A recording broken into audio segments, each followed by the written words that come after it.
Hi everyone, we're here at the Caribou Public Library today, going to be reading chapter 17 of The Wonderful Wizard of Oz by L. Frank Baum. Thanks for joining us. I'm Miss Erin and I'm so glad you're here. All right, so you'll remember from last time, here was the hint. Chapter 17 is called How the Balloon Was Launched. How is Oz going to get Dorothy back to Kansas? For 3 days, Dorothy heard nothing from Oz. These were sad days for the little girl, although her friends were all quite happy and contented.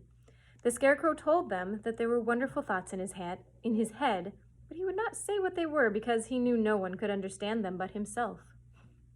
When the Tin Woodman walked about, he felt his heart rattling around in his breast, and he told Dorothy that he had discovered it to be a kinder and more tender heart than the one that he had owned when he was made of flesh. The Lion declared that he was afraid of nothing on earth, and would gladly face an army of men or a dozen of the fierce Kalidas. Thus, each of the little party was satisfied except Dorothy, who longed more than ever to get back to Kansas. On the 4th day, to her great joy, Oz sent for her, and when she entered the throne room, he said pleasantly, "Sit down, my dear. I think I have found the way to get you out of this country." "And back to Kansas?" she said eagerly. "Well, I'm not sure about Kansas," said Oz, "for I haven't the faintest notion which way it lies, but the first thing to do is to cross the desert, and then it should be easy to find your way home." "How can I cross the desert?" she inquired. "Well, I'll tell you what I think," said the little man. "You see, when I came to this country, it was in a balloon. You also came through the air, being carried by a cyclone. So I believe the best way to get across the desert will be through the air. Now, it's quite beyond my powers to make a cyclone, but I've been thinking the matter over, and I believe that I can make a balloon." "How?" asked Dorothy. "A balloon," said Oz, "is made of silk, which is coated with glue to keep the gas in it. I have plenty of silk in the palace, so it will be no trouble for us to make the balloon. But in all this country there is no gas to fill the balloon with, to make it float." "If it won't float," remarked Dorothy, "it will be of no use to us." "True," answered Oz, "but there is another way to make it float, which is to fill it with hot air. Hot air isn't as good as gas, for if the air should get cold, the balloon would come down in the desert, and we should be lost." "We!" exclaimed the girl. "Are you going with me?" "Yes, of course," replied Oz. "I'm tired of being such a humbug.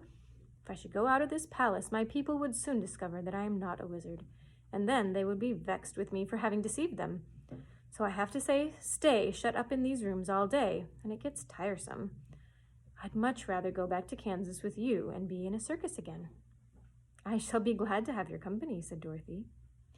"Thank you," he answered. "Now, if you will help me sew the silk together, we should begin to work on our balloon."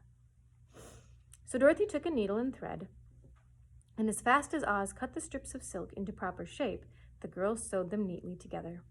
First there was a strip of light green silk and a strip of dark green silk, and then a strip of emerald green, for Oz had a fancy to make the balloon in different shades of color about them.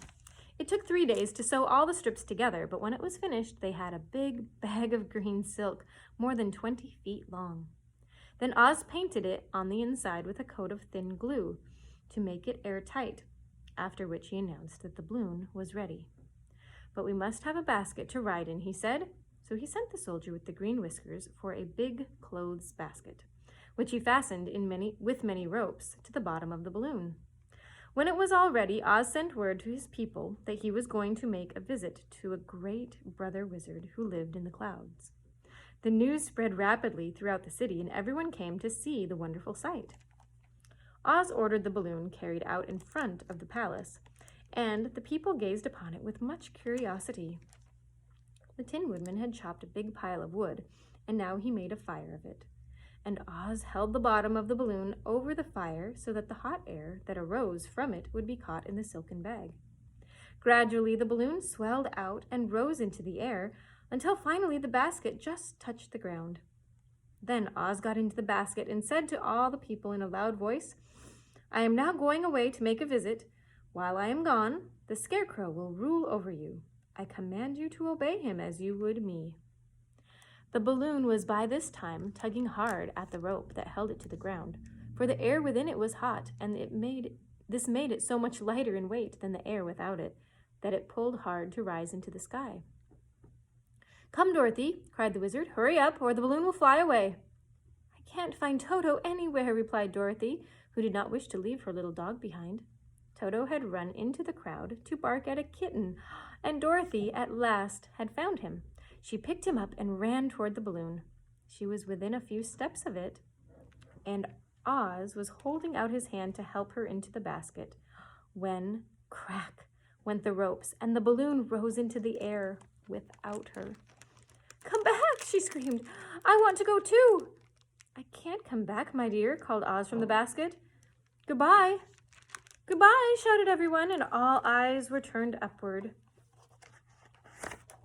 to where the wizard was riding in the basket, rising every moment farther and farther into the sky. And that was the last any of them ever saw of Oz, the wonderful wizard, though he may have reached Omaha safely and be there now for all we know. But the people remembered him lovingly and said to one another, "Oz was always our friend. When he was here, he built for us this beautiful Emerald City, and now he is gone. He has left the wise Scarecrow to rule over us." Still, for many days they grieved over the loss of the wonderful wizard and would not be comforted. That's the end of chapter 17. So, next time we'll read chapter 18. But until then, we'll see you later. Bye for now.